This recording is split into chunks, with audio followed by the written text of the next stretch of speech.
ऐसा लग रहा था मानो धरती की नींव ही किसी अदृश्य भार के नीचे कराह रही हो और टूटने लगी हो। धुएं और राख से भरे आसमान के नीचे कभी मजबूत रहे घर अब टेढ़े-मेढ़े कंकाल जैसे खंडहरों में बदल चुके थे।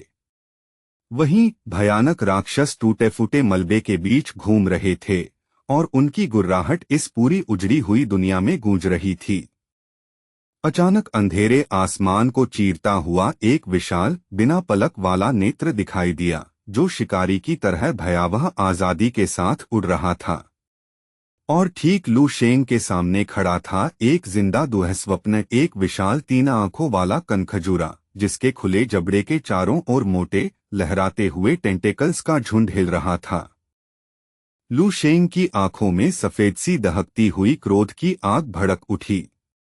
उसकी आत्मा की गहराइयों से कोई प्राचीन शक्ति जागने लगी। उसने दोनों हाथों से अपना चेहरा ढक लिया और उसके होठों पर एक अंधेरी रहस्यमयी मुस्कान फैल गई। वह एक ऐसा यात्री था जो भविष्य के खंडहरों में उतर चुका था, 10,000 साल की मार्शल आर्ट्स की परिपक्व विरासत को अपनाकर वर्तमान की आग जलाने और आने वाले प्रलय का सामना करने के लिए। तैयार हो जाओ high marshal, 10,000 years into the future की दिल दहला देने वाली कहानी के लिए। 10,000 साल बीत चुके हैं, लेकिन यहाँ लू शेंग क्लास के बीच में ही झपकी ले रहा है। तभी अचानक एक भारी और अधिकारपूर्ण आवाज उसकी नींद तोड़ देती है। उसका नाम हथौड़े की तरह गूंजता हुआ, लू शेंग, लू शेंग, लू शेंग।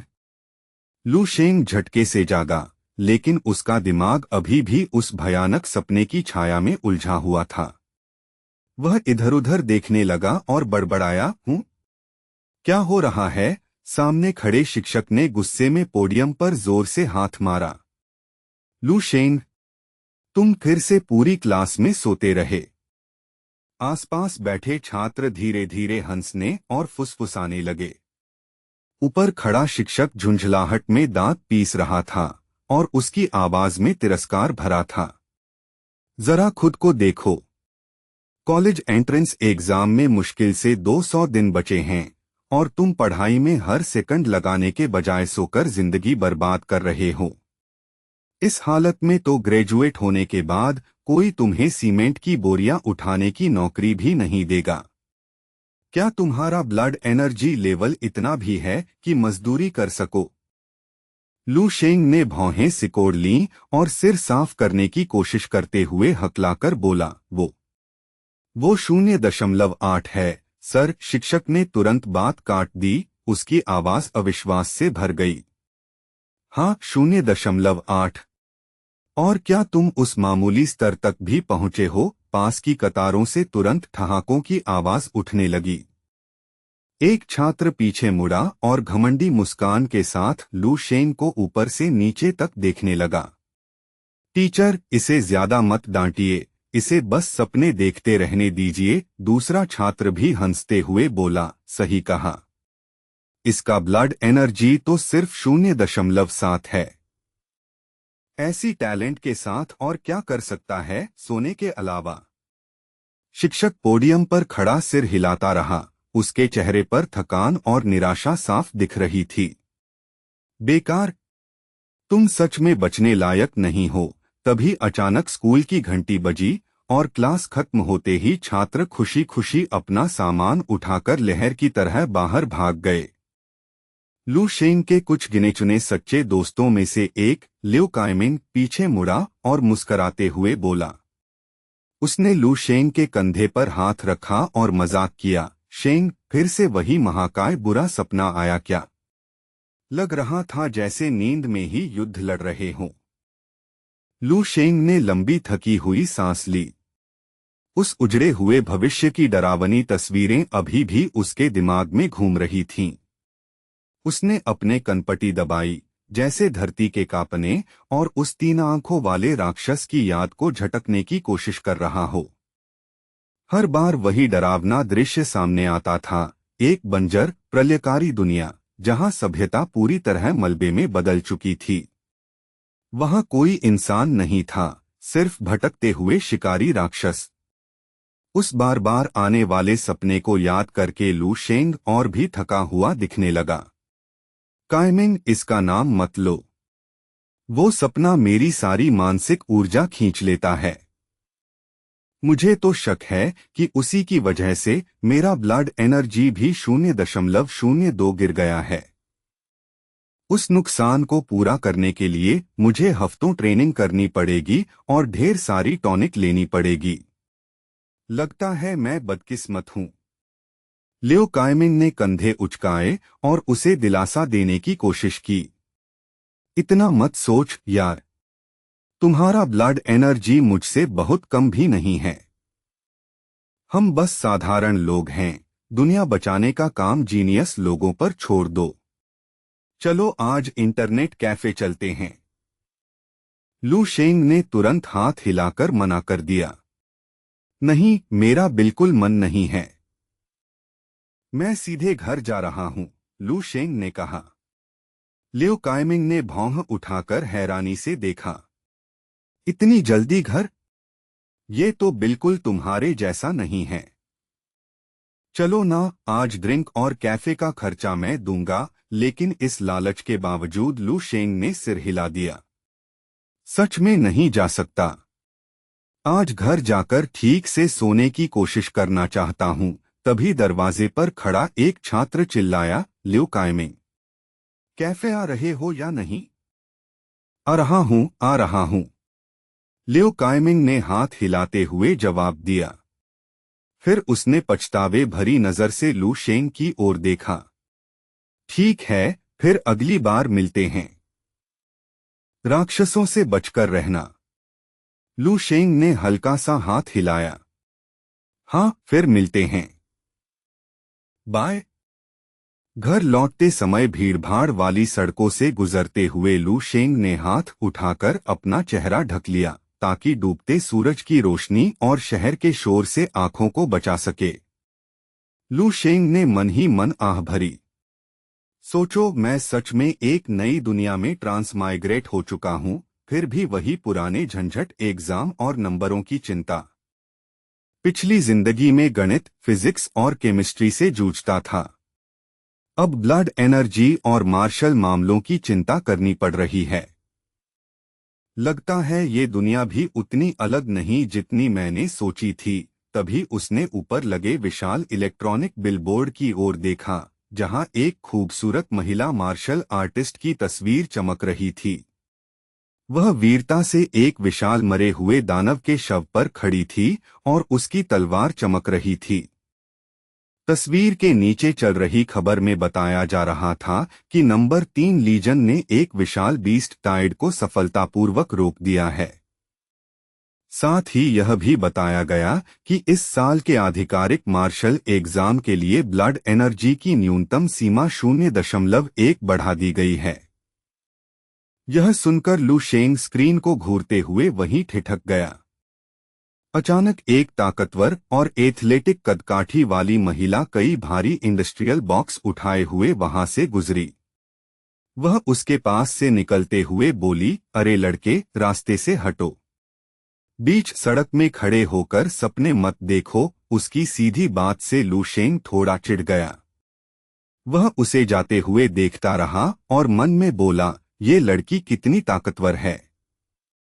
पता नहीं मुझे इतनी ताकत हासिल करने में कितने साल लगेंगे।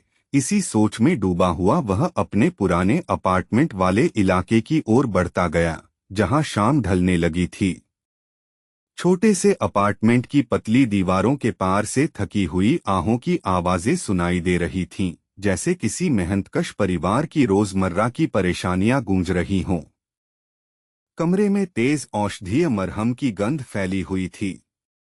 लू है सोफे पर पेट के बल लेटे थे और उनकी पीठ पर मरहम लगाया जा रहा था। उन्होंने दर्द से दांत भींचते हुए कहा, यूफेन, जरा हल्के हाथ से लगाओ। झेंग यूफेन ने हल्की मुस्कान के साथ कहा, बस हो गया, थोड़ी देर और सह लो। लू शेंग ने दरवाजा खोला, जूते उतारे और बोला, मैं आ गया। झेंग यूफेन ने ऊपर देखा और उसका चेहरा तुरंत खिल उठा। अरे, शेंग आ गया। एक्साएओ शेंग, तुम बिल्कुल सही समय पर आए हो, उसकी माँ बोली। लू है उठकर बैठ गए और अपने बेटे की ओर देखा। भूख लगी है क्या? जेंग यूफेन ने मुस्कराकर एक सेब उसकी ओर बढ़ाया। लो, डिनर तैयार होने तक ये खा लो। मैं अभी खाना बनाना शुरू करती हूँ। जब तक तुम्हारी बहन लू किंग ट्रेनिंग से वापस आएगी, तब तक सब तैयार हो जाएगा। लू शेंग ने अपने पिता की पीठ पर लगे दर्द निवारक प्लास्टर देखे और उसके दिल में कसक उठी। पापा, हम थोड़ा पैसा बचाकर वो high and blood pressure monitor क्यों नहीं खरीद लेते? सुना है वो ब्लड एनर्जी को भी स्टिमुलेट करता है और नसों को फैलाता है, जोड़ों और पीठ के दर्द के लिए बहुत अच्छा होता है। लूहे हंस पड़े और अपना मजबूत बाजू दिखाते हुए बोले, अरे, तुम्हारे बाप को इतनी सी खरोंच से क्या होगा? मेरी उम्र में थोड़े बहुत दर्द तो सामान्य हैं। तुम्हारा बाप लोहे का बना है। फिर अचानक बोले, ओ हाँ, याद आया। मेरे पास तुम्हारे लिए एक चीज है। लूहे ने बैग से 2 बोतलें निकालकर मेज पर रखीं। देखो, रेन शिंतान का नया blood QI boosting powder. Surprise बोतलें देखकर लू शेंग की आंखें फैल गईं। जेंग यूफेन भी चौंक गईं। अरे, ये वही प्रीमियम पाउडर है ना जो टीवी पर 20,000 युआन में आता है? वह खुशी में लू है कि पीठ थपथपाने लगी। सच में असली है? कमाल कर दिया। सुना है एग्जाम की तैयारी करने वाले छात्रों के लिए सबसे असरदार टॉनिक है। लू है दर्द से मुंह बनाते हुए भी हंसते रहे। अरे, धीरे, पीठ दुख रही है। जेंग यूफेन मुस्कराई, वैसे आज मुझे बाजार से सस्ता पोर्क भी मिल गया। आज हमारे छोटे रणनीतिकार के लिए दावत होगी। दोनों माता पिता खुशी खुशी खाने की बातों में लगे रहे। उन्हें यह भी पता नहीं चला कि लू शेंग चुपचाप खड़ा अपने होंठ दबाए भावनाओं को रोकने की कोशिश कर रहा था। जेंग यूफेन फिर उसकी ओर मुड़ी। अरे हाँ शेंग, तुम्हारा ब्लड एनर्जी अब कैसा है? क्या 0.8 पार कर लिया? उन्होंने जोड़ा। तुम्हारी बहन लूकिंग तो लगभग 0.9 तक पहुंच गई है। हम दोनों तुम्हारे लिए भी उम्मीद लगाए बैठे हैं। यह सुनते ही लू शेंग को अचानक उस खबर की याद आ गई कि एंट्रेंस स्टैंडर्ड 0.1 बढ़ा दिया गया है। उसके कंधों पर अचानक भारी दबाव आ गया और उसने जल्दी से अपना बैग ठीक किया। माहौल से असहज होकर उसने जल्दी से बहाना बना लिया। ठीक है, समझ गया। मैं और मेहनत करूंगा। मैं अपने कमरे में पढ़ने जा रहा हूँ। कमरे में पहुंचते ही उसने जैकेट फेंक दी और उसका चेहरा सख्त हो गया। मुझे ट्रेनिंग करनी होगी। मुझे जल्दी ताकतवर बनना होगा। लू शेंग ने गहरी सांस लेकर खुद को स्थिर किया और 24 forms of foundation martial arts की 14वीं राउंड की अभ्यास चालें शुरू कर दी। हर मुद्रा बदलते हुए वह सोच रहा था, 24 फॉर्म्स इस मार्शल यूनियन दुनिया का सार्वभौमिक मानक है। दुनिया भर का हर छात्र इसे अभ्यास करता है। कहा जाता है कि मार्शल यूनियन के ग्रैंड मास्टर्स ने इन मुद्राओं को प्राचीन योग, पारंपरिक मार्शल आर्ट्स और खो चुकी कोमल कलाओं को मिलाकर सावधानी से तैयार किया था, ताकि इंसानी क्षमता को अधिकतम तक पहुंचाया जा सके। मुद्राओं की लय में उसके मांसपेशियां तंती और ढीली पड़ती रहीं। वह हल्का कांप गया और मन में बोला, शुरुआती लोगों के लिए यही सबसे बेहतरीन अभ्यास है। मार्शल रास्ते की मजबूत नींव बनाने के लिए इससे बेहतर तरीका नहीं है। मैं अभी इसका 13वां संशोधित संस्करण अभ्यास कर रहा हूं, जो 3 सदियों के प्रयोगों के बाद परिपूर्ण हुआ है। इस दुनिया को जबरदस्ती बदलना पड़ा जब ग्रेट रिफ्ट्स पहली बार वास्तविकता को चीरते हुए आसमान और धरती पर घावों की तरह प्रकट हुए थे। उस समय आसमान हमेशा खून जैसे लाल रंग से भरा रहता था और असंभव आकार के राक्षस पूरी दुनिया को हिला देते थे। अगली मुद्रा में जाते हुए लू शेंग उस अंधेरे इतिहास के बारे में सोचता रहा। उन आयामी दरारों से विकृत और भयावह दानवों की बाढ़ निकल पड़ी थी जिसने इस ग्रह के नियम ही बदल दिए। उनकी अजीब शक्तियों और कठोर शरीर के सामने इंसानों के आधुनिक हथियार बेकार हो गए। जीवित रहने की आखिरी कोशिश में इंसानों के जीन के भीतर छिपी एक प्राचीन शक्ति अचानक जाग उठी। पुराने संसार के टूटने के बाद जीवित बचे लोगों के शरीर में लाल चमकती ऊर्जा दिखाई देने लगी। यही ब्लड एनर्जी थी।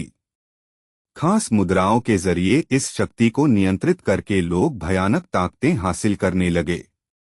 इंसानी शक्ति ऐसे स्तर तक पहुंच गई जो पहले विज्ञान की समझ से परे था। इसी तरह मानवता ने कठिन मार्शल आर्ट्स एरा में कदम रखा।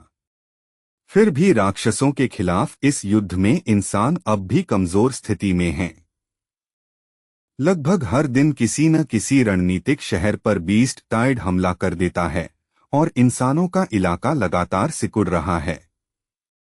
उस समय के नेताओं ने पूरी दुनिया से आह्वान किया कि इस अराजक युग में जन्म लेने वाले हर इंसान को मानवता के लिए लड़ना होगा। हर नागरिक को अभ्यास करना अनिवार्य कर दिया गया। हर इंसान से उम्मीद की गई कि वह मार्शल आर्ट्स की विशाल अग्नि में एक छोटी सी लौ बने। कई राउंड अभ्यास के बाद लू शेंग आखिर थककर अपने उपकरण के सहारे टिक गया और तेज तेज सांस लेने लगा। मैंने अभी 3 राउंड कठिन अभ्यास किए, लेकिन मेरा ब्लड एनर्जी बिल्कुल नहीं बढ़ा, उसने कड़वाहट से सोचा। उसकी छोटी बहन लू किंग लगभग 0.9 तक पहुंच चुकी थी, लेकिन उसकी प्रगति रुक गई थी।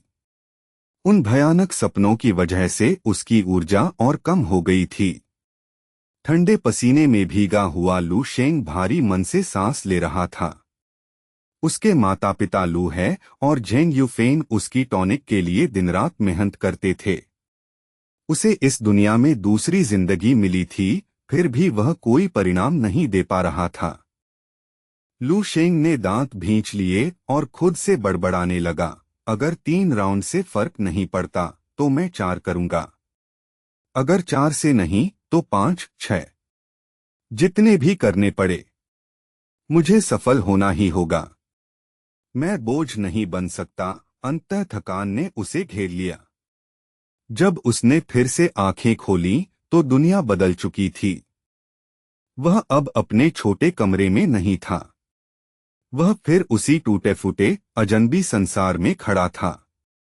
लू शेंग धीरे धीरे जमीन से उठा और चारों ओर अनथीन खंडहर और बिखरी लाशें देखीं। क्या मैं फिर यहां आ गया? क्या यह वही बंजर जगह है जो मेरे सपनों में आती है? लू शेंग ने अपने गाल को जोर से चुटकी काटी। उम्मीद थी दर्द से वह जाग जाएगा, लेकिन सामने का उजड़ा हुआ दृश्य नहीं बदला। वह इतना जागने की कोशिश में उलझा था कि उसे पीछे से बढ़ती काली परछाई का पता ही नहीं चला। तभी वह परछाई गरजते हुए एक विशाल बख्तरबंद ज़ॉम्बी में बदल गई। उसकी आंखें लाल चमक रही थीं और उसका जबड़ा खुलकर लू शेंग को निगलने के लिए बढ़ा। अचानक हुए इस हमले से लू शेंग पूरी तरह चौंक गया। वह समय पर संभल भी नहीं पाया और उस दानव के भारी शरीर ने उसे मलबे से भरी जमीन पर दबा दिया। वह पूरी ताकत लगाकर उस गंदे, सड़े हुए दांतों वाले जबड़े को अपने से दूर रखने की कोशिश करने लगा। राक्षस ने फिर से कान फाड़ देने वाली दहाड़ लगाई और उसकी बदबूदार सांस लू शेंग के चेहरे पर पड़ी। लू शेंग के दिमाग में बिजली सी कौंधी। ये तो ज़ॉम्बी है। सचमुच का अनडेड। घबराहट बढ़ने लगी क्योंकि उसके जबड़े धीरे धीरे उसकी गर्दन के पास आ रहे थे। कमाल है, इतने साल इस सपने में भागता रहा और आज आखिरकार पकड़ा गया। तभी अचानक उसने सिर एक तरफ झटका और दानव का संतुलन बिगड़ गया, जिससे वह मिट्टी में गिर पड़ा। लू शेंग तुरंत उठ खड़ा हुआ। उसका डर अब गुस्से में बदल चुका था। उसने कांपती लेकिन ऊंची आवाज में चिल्लाया, धत तेरे की, मुझे कम मत समझना। एक जोरदार चीख के साथ लू शेंग ने ज़ॉम्बी के पेट पर भारी लात मारी। भले ही उसकी औपचारिक लड़ाई की ट्रेनिंग बहुत कम थी और ब्लड एनर्जी सिर्फ 0.7 था, लेकिन बेसिक ट्रेनिंग ने उसके शरीर को आम इंसानों से कहीं मजबूत बना दिया था। इस दुनिया में उसे आधा मार्शल आर्टिस्ट तो माना ही जाता था। उसने अपनी सारी घबराहट और गुस्सा उस एक वार में झोंक दिया, जिससे भारी ज़ॉम्बी पीछे लड़खड़ा गया। मौका मिलते ही लू शेंग पास पड़ी एक नुकीली भारी चट्टान की ओर लपका और बेतहाशा ताकत के साथ पत्थर उठाकर उस पर फेंकने लगा। जीवित रहने की आदिम प्रवृत्ति से प्रेरित होकर लू शेंग रुका नहीं। उसने भारी पत्थरों से उस जीव पर लगातार वार करना जारी रखा, एक के बाद एक प्रहार, जब तक कि आर्मोर्ड ज़ॉम्बी पूरी तरह से तड़पना बंद करके धूल में निश्चल नहीं पड़ गया। उसका सिर इतना कुचला जा चुका था कि पहचानना भी मुश्किल था। पूरी तरह थक चुका लू शेंग उस ज़ॉम्बी की ठंडी पड़ती लाश पर ही बैठ गया। उसके फेफड़े जल रहे थे और वह सांस संभालने की कोशिश कर रहा था। थोड़ी देर बाद वह खड़ा हुआ, माथे से गंदगी पोंछते हुए लड़ाई का विश्लेषण करने लगा। लगता है सच में इसे खत्म कर दिया मैंने। इन चीजों के लिए भी दिमाग ही सबसे बड़ा कमजोर बिंदु है। तभी उसने देखा कि उस राक्षस के टूटे हुए शरीर से धुंधली कोयले जैसी काली ऊर्जा की कुछ लहरें उठने लगीं। वे हवा में लहराती हुई सीधे लू शेंग की छाती में समाने लगीं। यह देखकर वह घबराकर पीछे हट गया। उसका दिल जोर जोर से धड़कने लगा। ये आखिर है क्या? मुझसे दूर रहो। लेकिन वो ऊर्जा रुकने वाली नहीं थी। वे लगातार उसके शरीर में घुसती गईं और उसकी आत्मा से मिलती चली गईं। लू शेंग ने अपना सिर पकड़ लिया और चीख पड़ा, क्योंकि उसकी आंखों के सामने अचानक अजनबी यादों की बाढ़ आने लगी। उसने दूर एक समुद्र तट देखा, हल्की समुद्री हवा महसूस की और खुद को या शायद उस आदमी को जिसकी यादें वह देख रहा था, एक साथी से बात करते सुना, जिसका चेहरा धुंधला था। ग्रेजुएशन के बाद तुम्हारा क्या प्लान है? मैं बेस डिफेंस टीम में भर्ती होने वाला हूं। सुना है वहां की ट्रेनिंग बहुत कठोर होती है और मौत का खतरा भी ज्यादा है। कोई फर्क नहीं पड़ता। डिफेंस टीम में शामिल होना बचपन से मेरा सपना रहा है। तभी दृश्य अचानक बदल गया। एक सख्त युद्ध के निशानों से भरा कमांडर भर्ती सैनिकों की कतार के सामने खड़ा था। उसकी आवाज तोप की तरह गूंज रही थी। इस पल से तुम सब आधिकारिक तौर पर एक 359th बेस डिफेंस टीम के सदस्य हो। यहां आने का मकसद कभी मत भूलना। यादों में मौजूद सैनिक ने तुरंत सलामी दी। Soldier Y48549 reporting for duty commander. दृश्य फिर बदल गया और एक कठोर ट्रेनिंग ग्राउंड दिखाई दिया। जो ब्रीदिंग मेथड और बॉडी टेम्परिंग टेक्निक्स मैंने तुम्हें सिखाई हैं, तुम्हें उन्हें पूरी तरह मास्टर करना होगा। कमांडर की आवाज गूंज रही थी। खाते वक्त, सोते वक्त, यहां तक कि शौचालय जाते समय भी अभ्यास करोगे। अभी जितनी ताकत बना सकते हो बनाओ, क्योंकि यही तुम्हारे जीवित रहने की संभावना बढ़ाएगी। जी कमांडर। फिर आखिरी भयानक दृश्य आया। राक्षसों की एक भयानक लहर बेस की सीमा की ओर टूट पड़ी। बेस के भारी स्टील गेट ऐसे उखड़ गए जैसे कागज के बने हों। हर जगह म्यूटेटेड बीस्ट्स थे, दीवारों पर चढ़ते हुए, बैरकों में घुसते हुए, उनके पंजों से खून टपक रहा था। इन दरारों से ये काला धुआं क्या निकल रहा है? यादों में मौजूद व्यक्ति डर से सोच रहा था। फिर अचानक हड्डियां टूटने की आवाजों और एक अंतिम दर्दनाक चीख के साथ दृश्य खत्म हो गया। लू शेंग ने अपना चेहरा कसकर पकड़ लिया। उसका शरीर ठंडे पसीने से भीग गया था, क्योंकि दिमाग पर उस यादों के हमले का असर अभी भी बना हुआ था। ये सब क्या था? क्या ये उस आदमी की यादें थीं जब वह जिंदा था? मैं जिन चीजों को मारता हूं उनकी जिंदगी की यादें मुझे क्यों मिल रही हैं? ये कैसी डरावनी घटना है? जैसे ही उसे थोड़ा होश आया, लू शेंग की त्वचा से हल्की नीली क्यू एनर्जी चमकने लगी, जिसमें नई शक्ति की हल्की गूंज थी। अचानक उसके रोंगटे खड़े हो गए। उसे महसूस हुआ कि पीछे उसकी अंधी दिशा से एक और राक्षस उसकी ओर झपट रहा है। वह उसे देख नहीं सकता था, लेकिन हवा के हिलने और हत्या की नीयत को साफ महसूस कर रहा था। सोचने का समय भी नहीं मिला। उसका शरीर खुद ही हरकत में आ गया, जैसे किसी अनुभवी सैनिक की मसल मेमोरी उसे चला रही हो। अंधेरे में एक डरावनी रोशनी चमकी, क्यूआई का एक केंद्रित वार और दूसरे राक्षस का सिर चीखने से पहले ही हवा में घूमता हुआ उछल गया। लू शेंग वहीं खड़ा रह गया। उसका दिल ठंडा पड़ चुका था और उसकी आंखों में एक तेज, घातक इरादा चमक रहा था, जैसे उसने अभी अभी जिस राक्षस को इतनी सटीकता से खत्म किया था उसकी बची खुची मौजूदगी को भी भेद दिया हो। जैसे ही लड़ाई का लाल धुंधला जोश धीरे धीरे खत्म होने लगा, लू शेंग टूटे हुए रास्ते पर पड़े कटे हुए सिर को घूरता रहा। उसके हाथ कांप रहे थे। ये अभी क्या हुआ? क्या मैंने सच में ऐसा किया? मैं एक प्रोफेशनल किलर की तरह कैसे हिल सकता हूं? आखिर मैं अचानक इतना ताकतवर कैसे हो गया? ऐसा लग रहा है जैसे उस सैनिक की सारी स्किल्स मेरी अपनी बन गई हों। लगभग तुरंत ही इस दूसरे राक्षस से वही कोयले जैसी ऊर्जा निकलकर लू शेंग के शरीर में बहने लगी, जैसे कोई गर्म और ताकत देने वाली धारा हो। ये ताकत फिर से मेरे अंदर समा रही है। ये जरूर ज़ॉम्बीज़ से आ रही है। जैसे जैसे बातें साफ होने लगीं, लू शेंग की आंखें चमक उठीं। इन अनडेड को मारने से सिर्फ उनकी पिछली जिंदगी और यादें ही नहीं मिलती। उनकी लड़ाई का अनुभव और शारीरिक ताकत भी सीधे मेरे शरीर में ट्रांसफर हो जाती है। लू शेंग अविश्वास से अपनी खुली हथेलियों को घूरता रहा। कुछ ही सेकंड में किसी दूसरे इंसान की पूरी जिंदगी की मेहनत और ट्रेनिंग को अपने अंदर समा लेना, ये तो हर तर्क के खिलाफ था। ये क्षमता तो पूरी तरह ब्रोकन है। जैसे अल्टीमेट चीट कोड। उसने गहरी, कांपती सांस ली और लंबी राहत की सांस छोड़ी।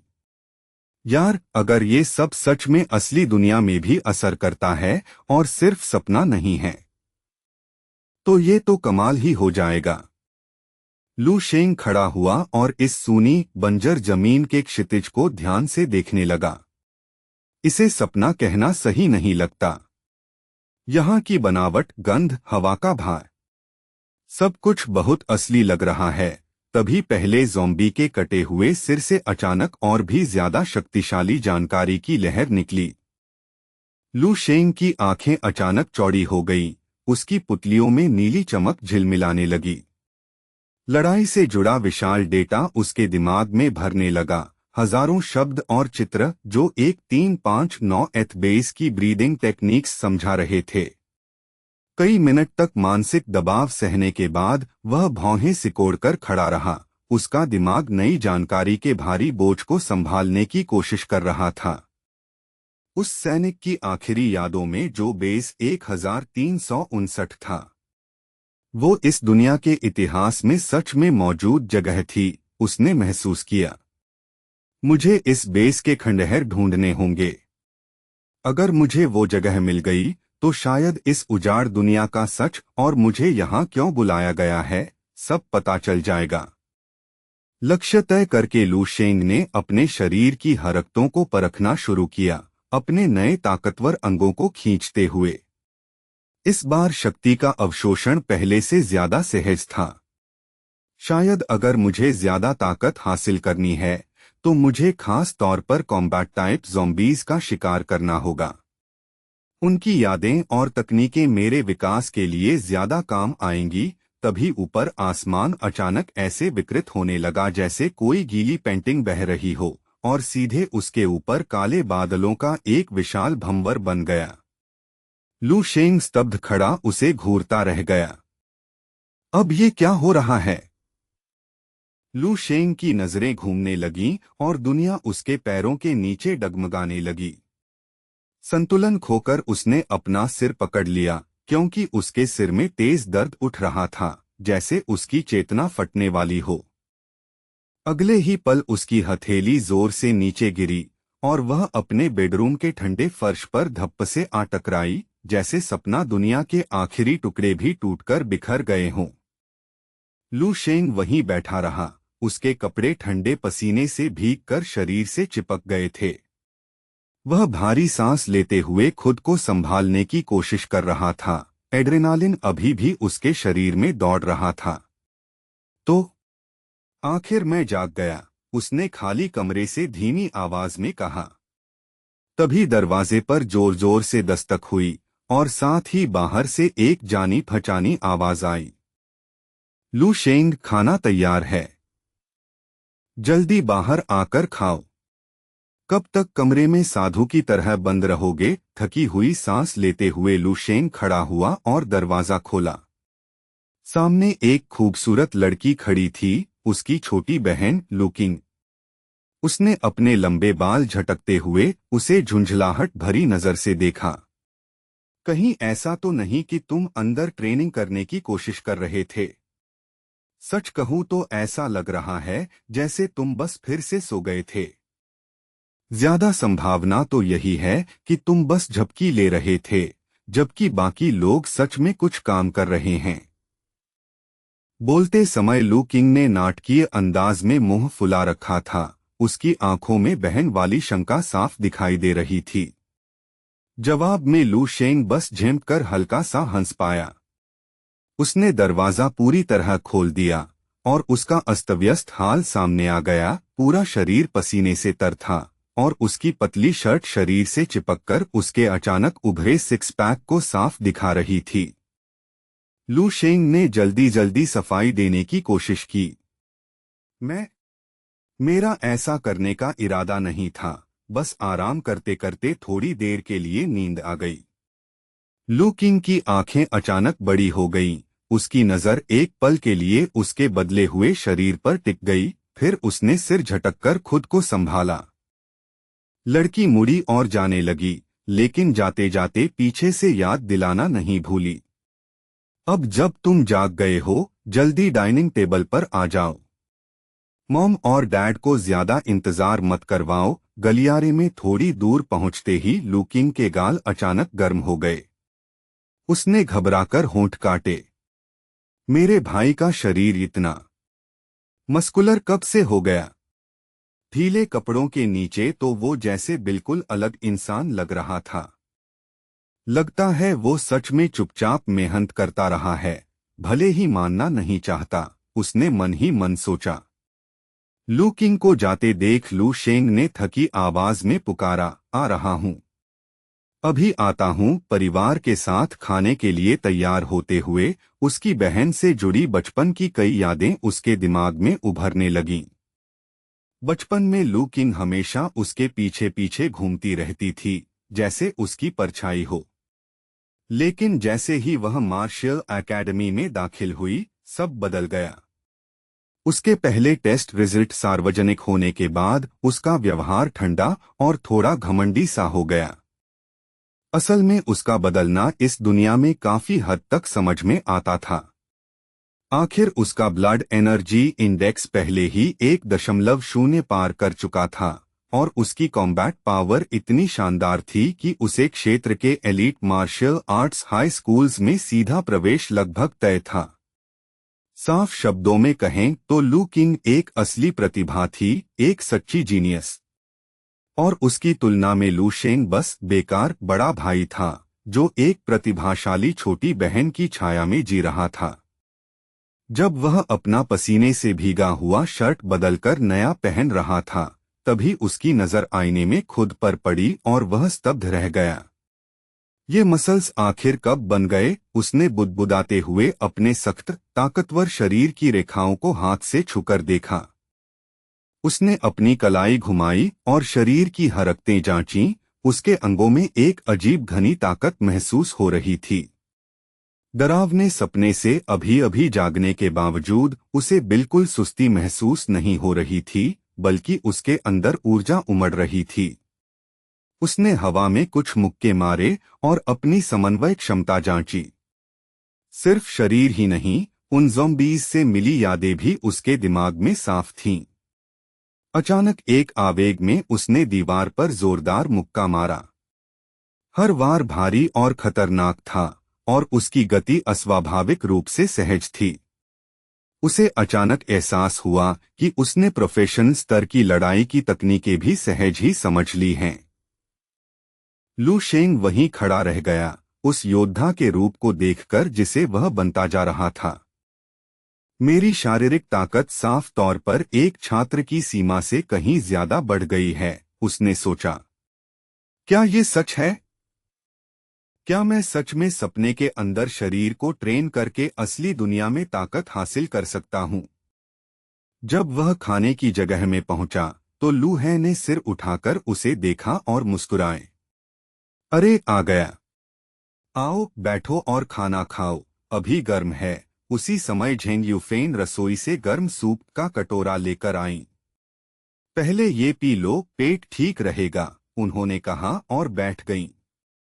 लू शेंग बैठ गया, लेकिन उसका दिमाग अभी भी उस खोज के बारे में सोच रहा था।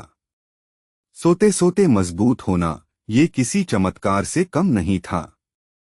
जैसे ही वह बैठा, उसके अंदर भयानक भूख उठ खड़ी हुई।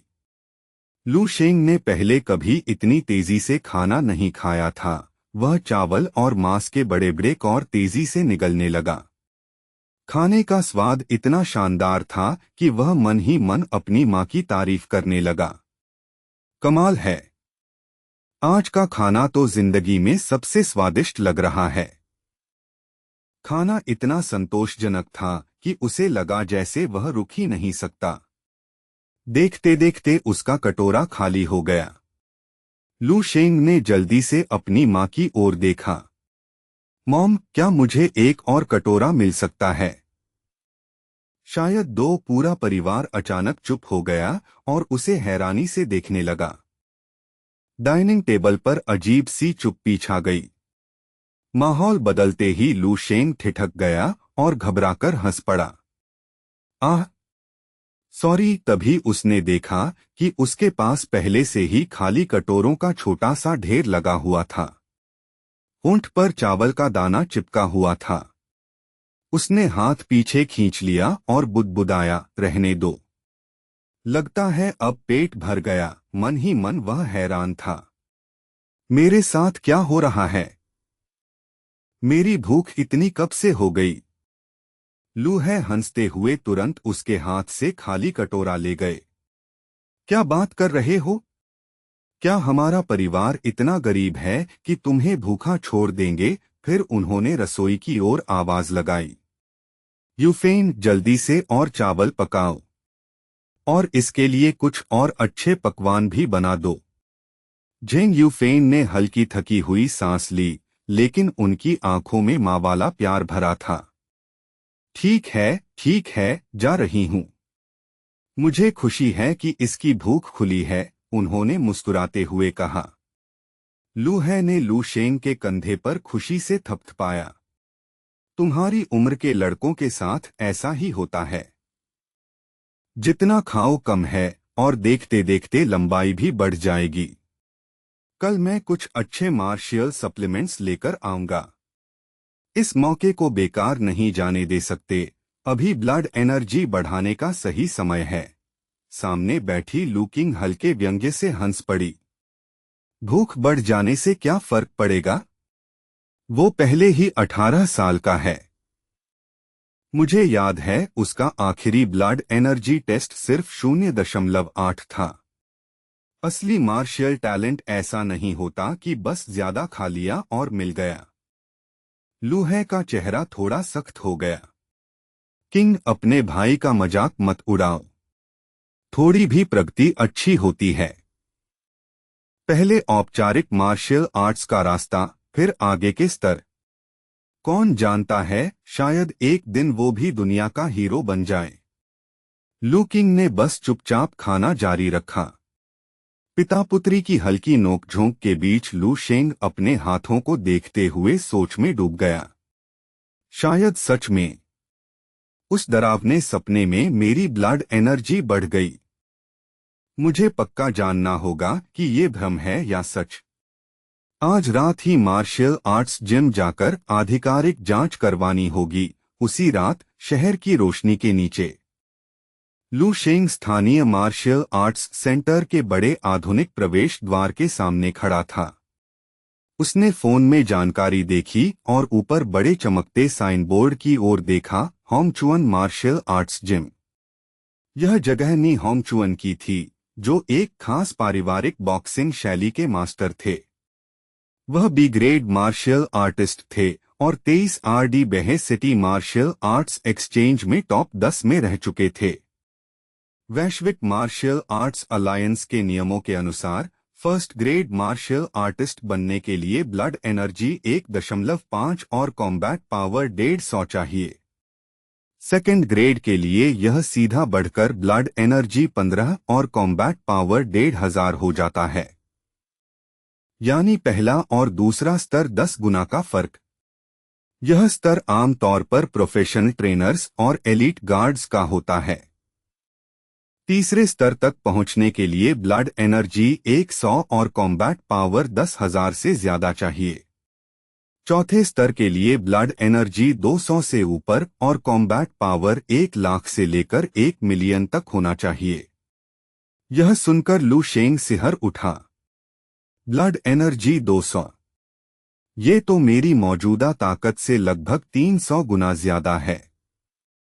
ये सिर्फ स्किल का फर्क नहीं, बल्कि बिल्कुल अलग जैविक स्तर है। ऊंचे स्तर के मार्शल आर्टिस्ट सच में इस युग के सुपर हीरो हैं। फिर उसने जिम की कांच की दीवार पर लगे एक प्रचार पोस्टर को देखा। पोस्टर पर लिखी निजी ट्रेनिंग की भारी फीस साफ दिखा रही थी कि ये सिर्फ अमीर लोगों के बच्चों के लिए है।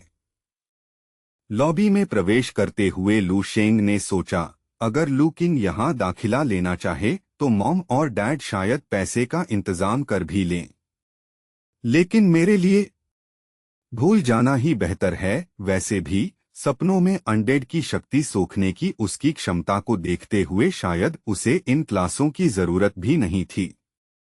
तभी रिसेप्शन पर बैठी लड़की ने उसे देखकर प्रोफेशनल मुस्कान दी। नमस्ते, होंगचुअन मार्शल आर्ट्स जिम में आपका स्वागत है। क्या आप हमारे आने वाले मार्शल आर्ट्स एनहांसमेंट इंटेंसिव के लिए रजिस्टर करने आए हैं? लू शेंग ने गर्दन के पीछे हाथ खुजलाया, थोड़ा असहज महसूस करते हुए। ओह नहीं धन्यवाद, मैं बस यहाँ टेस्टिंग मशीन का इस्तेमाल करके अपना ब्लड एनर्जी और कॉम्बैट पावर इंडेक्स चेक करना चाहता हूँ। रिसेप्शनिस्ट की आंखों में एक पल के लिए आकलन की चमक आई।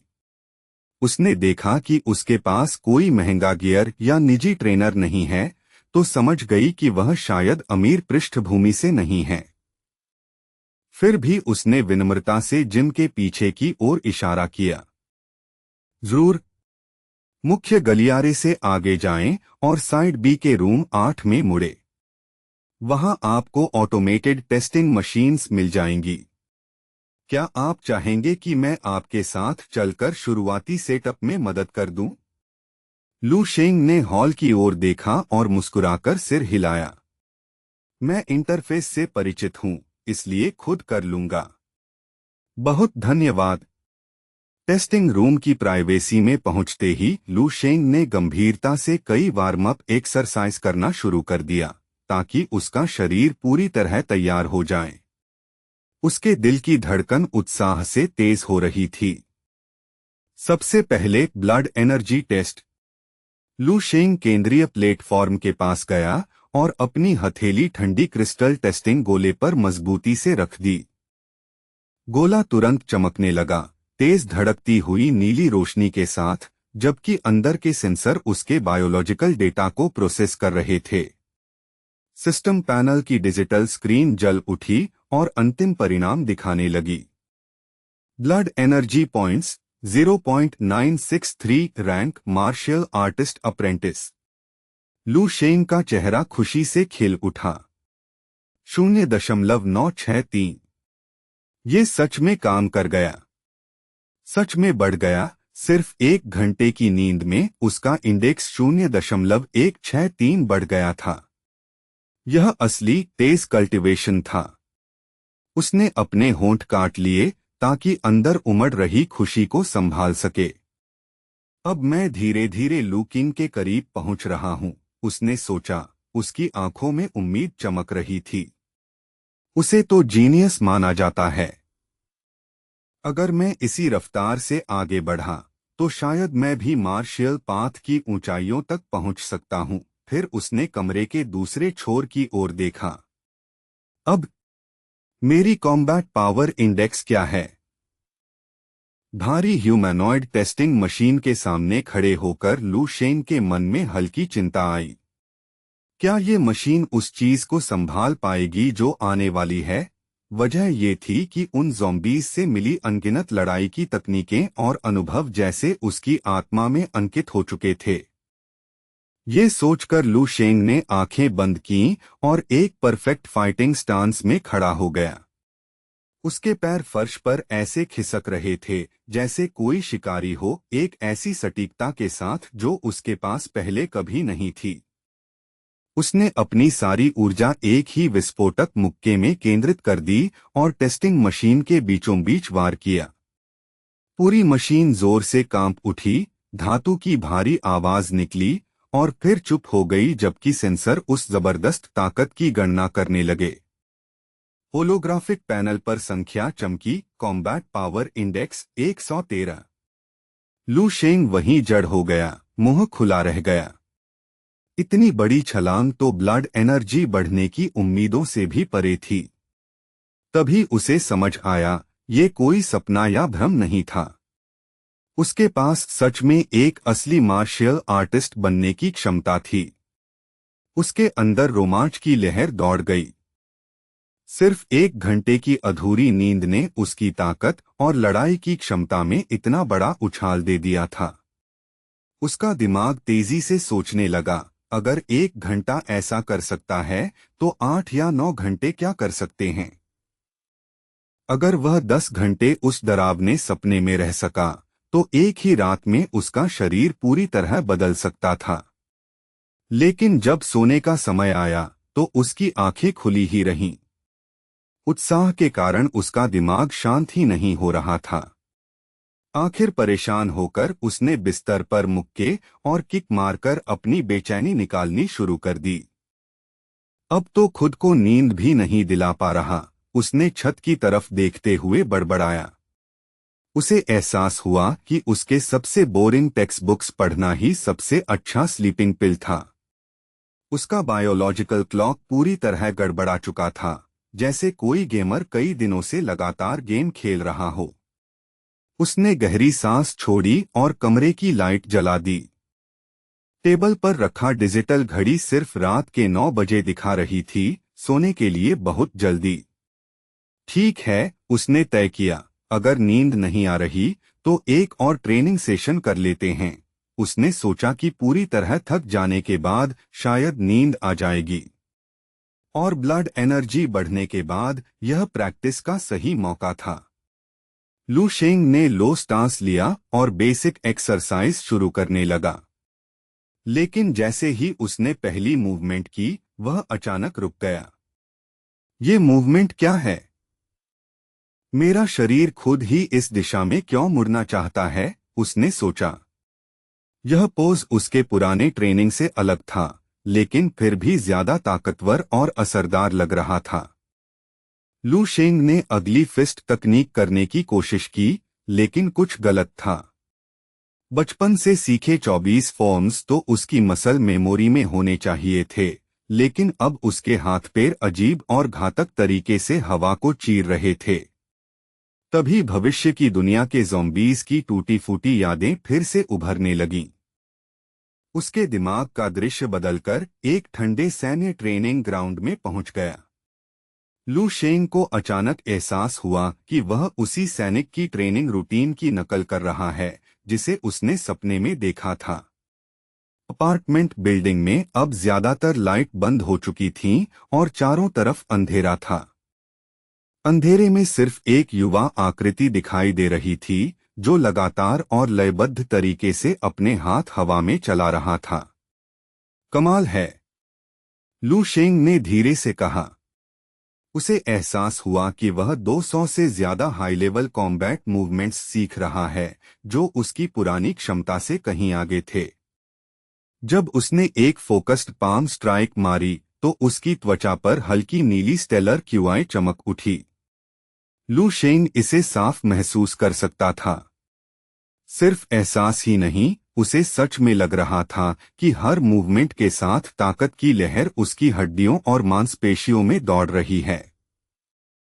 कुछ देर बाद लू शेंग रुक गया और सांस लेने लगा, माथे का पसीना पोंछते हुए।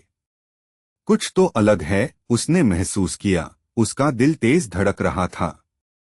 सिर्फ ताकत या स्किल ही नहीं बदली है, ये ब्रीदिंग मेथड है, उसे अचानक समझ आया।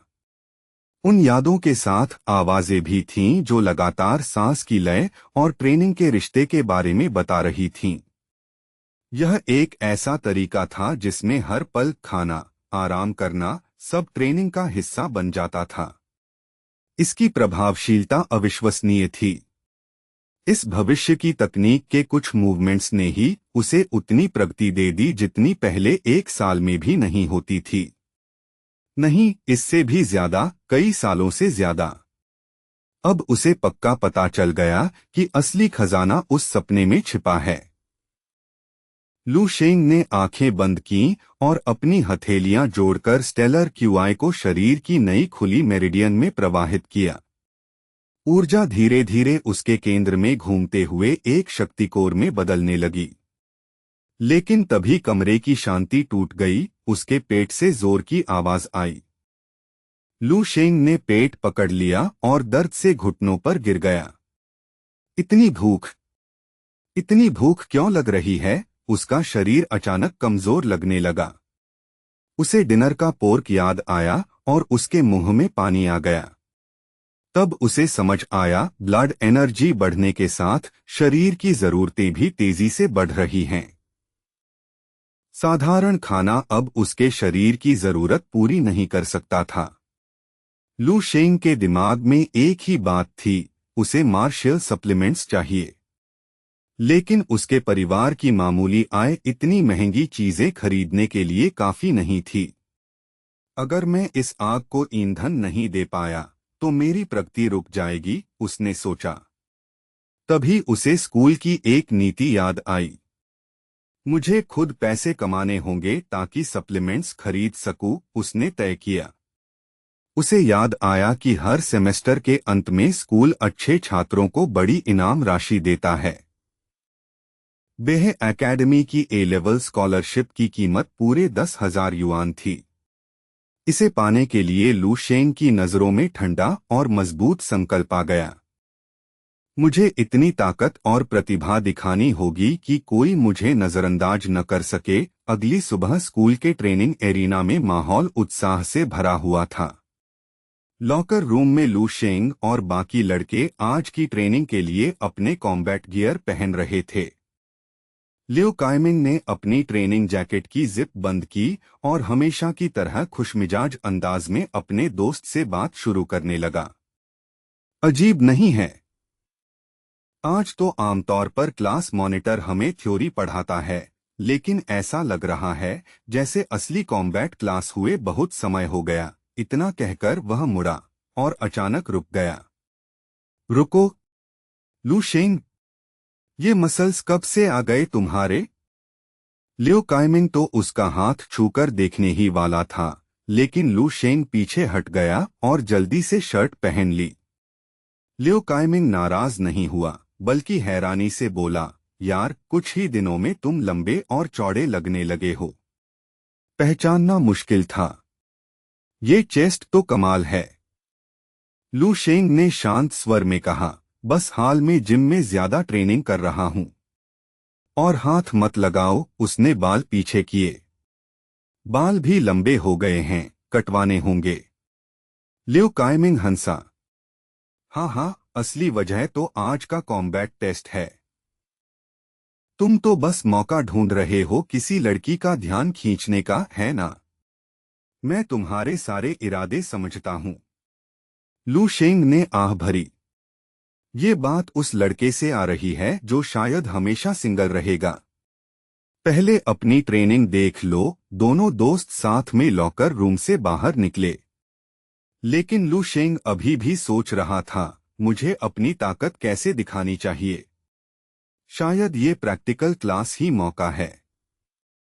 ऊंची छत वाले मार्शल आर्ट्स हॉल में प्रैक्टिकल इंस्ट्रक्टर जोंग झेंगो हाथ बांधकर खड़े थे। उनकी मौजूदगी से ही सारे छात्र चुप हो गए। आज की क्लास में हम उन बेसिक कॉम्बैट तकनीकों की प्रैक्टिस करेंगे जो मैंने पिछले महीनों में सिखाई हैं। जोंग झेंगो की आवाज हॉल में गूंज गई। लियो काइमिंग झुककर धीरे से बोला, सुना है इंस्ट्रक्टर जोंग असली टियर 2 मार्शल आर्टिस्ट हैं। उन्होंने फ्रंटलाइन पर लड़ाई भी की है और हाई लेवल एलियन बीस्ट से भी बचे हैं। उनके हाथों पर जो निशान हैं वो असली अनुभव है। लू शेंग ने ध्यान से उन्हें देखा, लेकिन उसकी नई समझ के हिसाब से जोंग झेंगुओ की फाइटिंग स्टाइल काफी साधारण लग रही थी। सपनों में सीखी तकनीकों की तुलना में यह काफी कच्ची और धीमी थी। तभी जोंग झेंगुओ ने कुछ मूवमेंट दिखाने शुरू किए। अचानक तेज गति से उन्होंने कई शक्तिशाली किक मारी, जिनसे हवा चीरती हुई आवाज आई।